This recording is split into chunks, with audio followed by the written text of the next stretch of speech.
Welcome to the Wired to Hunt Foundation's podcast, your guide to the fundamentals of better deer hunting. And now, your host, Tony Peterson.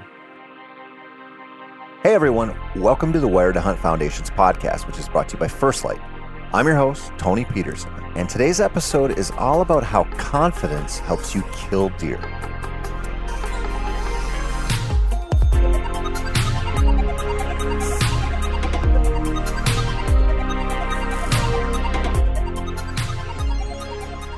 I know, being confident helps you kill whitetails. We all know that. It also helps you get the girls and make the team and get a raise and win a fight or a thumb wrestling match or whatever. It helps in a lot of ways. Having a little swagger is a good thing, but it's kind of like respect. You have to earn it. Confidence doesn't just come from some divine finger snap and suddenly infect your being so that you're just like, a stone cold killer or an unstoppable ladies' man. And this episode is all about that. I mean, the first part. You're on your own with the second part. And you sure as hell don't want to listen to me if you want to become a ladies' man. And you really don't want to listen to Mark if you've seen his mustache. So you know he's not the guy.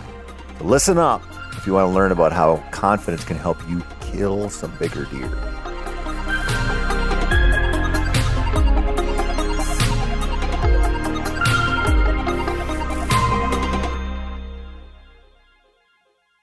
As many of you know, the baby making phase of my life was short and sweet.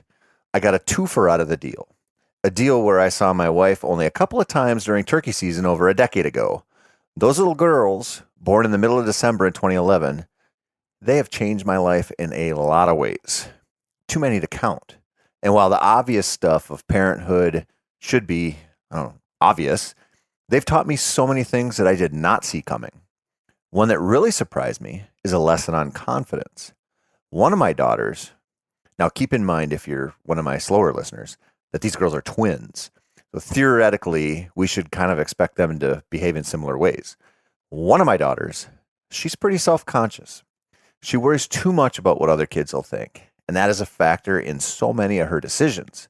Her sister, on the other hand, has probably the most unearned confidence I've ever seen in a person. She's like a 10-year-old girl version of Kenny Powers, the main character from the Masterpiece series that is Eastbound and Down. Honestly, that daughter of mine believes in herself so deeply that I'm kind of jealous. I think most of us harbor, a fair level of anxiety and self-doubt.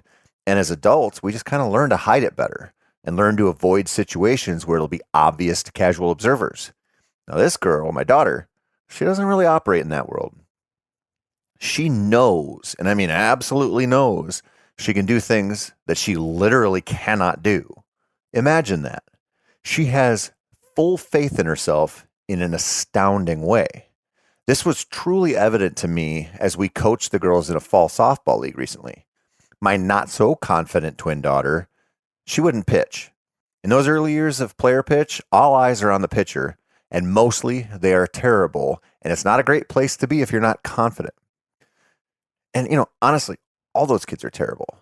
But that doesn't make suffering through the personal experience of being the terrible pitcher right now in front of everybody as something, less mortifying, I guess. So she wouldn't pitch. Her sister, though, the confident one, was begging us to pitch, even though she was mostly terrible at it. She had some bright spots, maybe possibly because the batters, they couldn't hit a beach ball off a tee if you gave them 10 swings at it. But she also got shelled a few times. And when those girls would get into a batting groove, it often didn't make the defense look too good.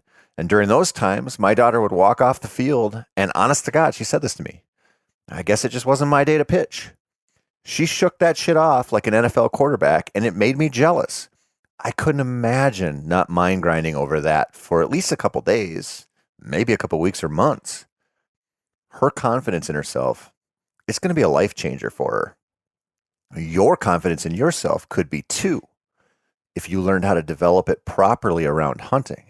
I know this sounds easy, like maybe you should go out and just shoot a few more big bucks and really get your swagger on when you stop into the local watering hole with fresh bloodstains on your First Light camo and a few tines periscoping their way out of the edge of your pickup bed. But it's not so simple, because to kill a good one, or I don't know, 7 or 8 for that matter, you've got to get more than lucky. You have to make a lot of the right decisions and string them all together, sometimes over a matter of quite a long time. And that's just not easy. Instead, I'd take a long, honest look at what parts of hunting cause you to have that nagging feeling of anxiety. An easy jumping off place here is with shooting. And I covered this quite a bit earlier in some episodes, so I won't go down that rabbit hole again. But I'll say this. There's really no excuse not to be a good enough shot at, say, I don't know, sub 40-yard ranges. At least if you're shooting a somewhat modern compound, there isn't. That's really on you. Now, I know shooting foam targets is a different deal than shooting living, breathing, antler-sporting deer. If you have all of the confidence in the world that you can shoot spots on a target well, but you don't really have that closer mentality when a deer walks in, the ugly truth is that you don't have confidence in your ability to make that kind of shot happen. Your confidence extends as far as the shooting range boundaries go in that situation, but not any farther, like into the woods. This is a huge problem with a lot of bow hunters, and they intentionally hamstring themselves by targeting low odds deer and getting to go through the moment of truth motions only maybe once or twice a season. I've said this a lot, and I'll say it again. You can't get good at shooting deer correctly without shooting quite a few deer. Now, if you go to YouTube, you can see plenty of examples of this on different platforms. Shaky arms, poor form, and just a general sense of someone who is about to lose his frickin' mind. Now, all of us should get excited when we shoot a deer. So I'm not dogging on anyone for that. Hell, I do to like an embarrassing level. But you should work to have the confidence to make good shots, knowing full well you'll be functioning largely off of your reptile brain. And that's one of those moments where confidence shines. Or how about another example that sort of plays off of the shooting thing? How confident are you shooting off of a stand? What about a saddle?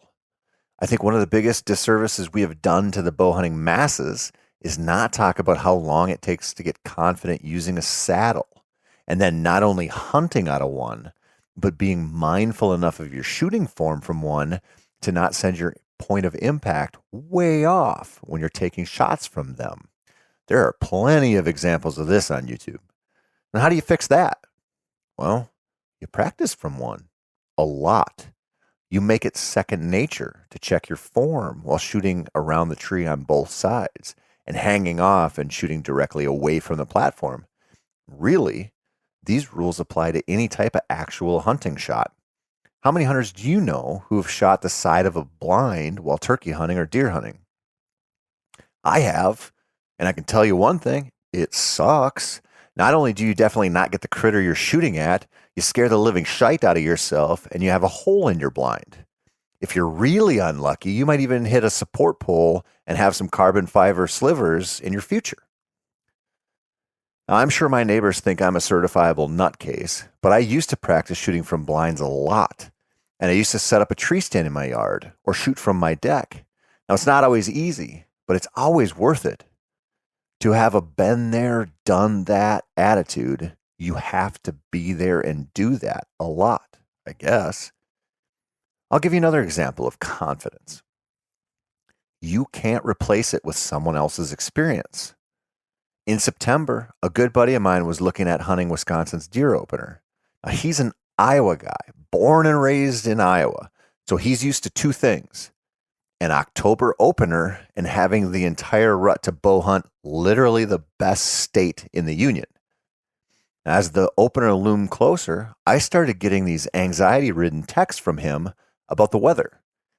It was supposed to top out around 80 in the day, and he was bemoaning the fact that we wouldn't have the right weather to kill a big buck with. He had no confidence in hunting that hot weather, and he talked himself into going fishing more than he sat on a stand. Now, if you've listened to me for any length of time, you know how that probably drove me nuts. I don't care about hot weather at all, and I honestly don't think it kills deer movement enough to keep me home ever, especially if I have something green to sit over, or better, something wet to sit over, and it happens to be the early season when the deer are pretty accustomed to hot weather. The thing with my buddy was that he just didn't have any confidence in hunting those conditions. He's used to being able to wait for better weather, so that's his default. But how the hell do you think you learn to kill September whitetails, or really any month whitetails, if you don't hunt them in the conditions that are thrown your way? You gotta shoot your shot, my friends. And you know what happens when you do and you make it? Well, you get confidence. I have so much confidence in my September abilities that it's probably bordering on kind of danger zone territory, which is another component of confidence that we should be aware of. Being too confident in something is going to kill your chances. Let's say you spent your formative years hunting a family farm in a pretty good whitetail state. You had access to controlled land, and you had pretty good success, rattling or grunting, maybe running a full body decoy around Halloween. You've had the good life for a long time, but then grandma dies in a skydiving accident and suddenly the farm is up for sale and you're out there with the rest of us chumps knocking on doors. And you get lucky and a farmer tells you, sure, shoot all those crop eating rodents you can. And you think, well, I will. But he also says, my grandson and my grandson's friends hunt and so do a couple of the neighbors. It doesn't really matter, though, you think. I got a wall full of big ones, and I know deer. So you wait for the right cold front and the right moon phase, and you go to your best field edge stand, and you clang those antlers together, and nothing comes running in. And you think, maybe my timing is off. So you try again a few days later, maybe moving in a little deeper into the best timber. And not only does nothing come then, but you watch a whitetail bound away from you the moment you hit those antlers together. This becomes sort of like a lather, rinse, repeat situation. And now your confidence in what worked, it worked for you for a long time, is a liability and not an asset. This happens to me often on specific chunks of public land that are always changing. And I hate it. It drives me nuts. Some years, and I'm going to fully admit this, I want an easy one. I just want to repeat my performance from the year before, but that so rarely happens. Instead, there's always some new program I have to figure out. I'm sure you can relate to this, or a lot of you can. Do you see how muddy this shit starts to get? I told you to develop confidence in various aspects of hunting, and then I told you too much confidence will kick you square in the delicates, and now I'm going to tell you that you have to be super confident again. When I inevitably get divorced because my bride has had enough, this podcast will probably be used in court against my character. Here's the thing, though. Confidence has to be earned. Remember when I said that earlier? Confidence doesn't come from a one-off encounter usually. It comes from stacked experience. Confidence that comes too easily should be questioned. If your entire deer hunting experience consists of hunting one good property, your confidence should be high, but it should be high only for that one good property. If you've gone to, 17 different states and shot Pope and young bucks on public land in all of them, then you should have confidence in yourself to get it done no matter what Mother Nature throws at you and no matter where you're hunting. And that's the biggest one. And I know that most people will never get the opportunity to visit 17 different states, let alone hunt in them. I get that. So you got to scale it down. Do you have plenty of experience hunting from a stand and from a blind and from a saddle and still hunting or whatever? If not, maybe your favorite 40-acre chunk isn't the best place to still hunt, but the 5,000 acres of public land down the road could be. Do you not have much confidence in settling your pin on a deer's vitals because you've only killed a few? Could you hunt a few more does? Could you bow hunt turkeys or some other critter? Where can you get more experience? You should ask yourself that because it's an important question.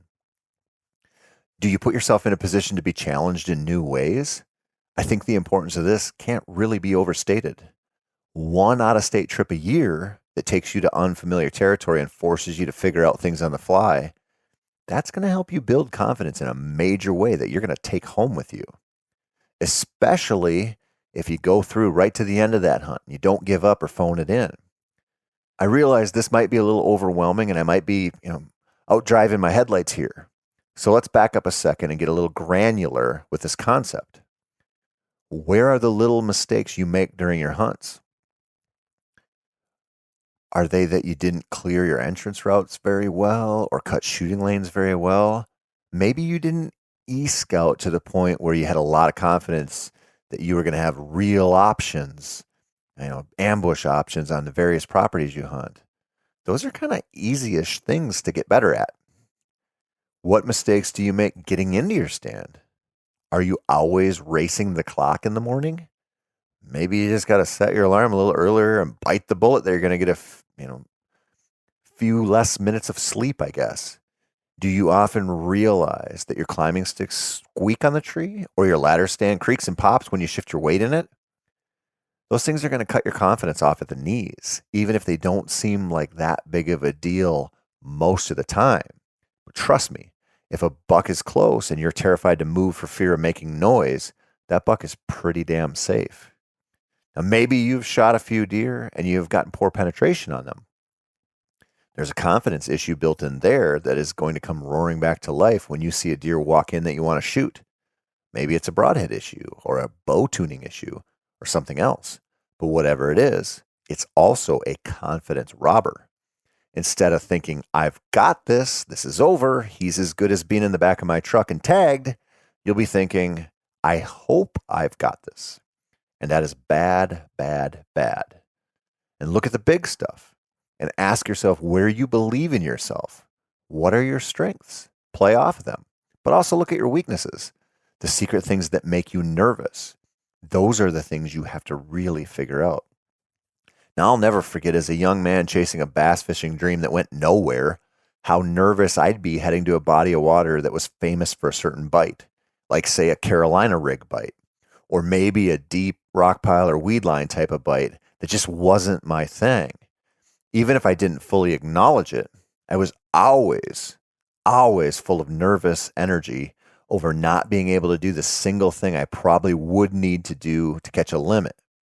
It forced me in my off time to work on those techniques and figure out how to catch fish on them. I know that probably sounds dumb, but it took that to give me confidence to fish anywhere with basically any style I might have to use.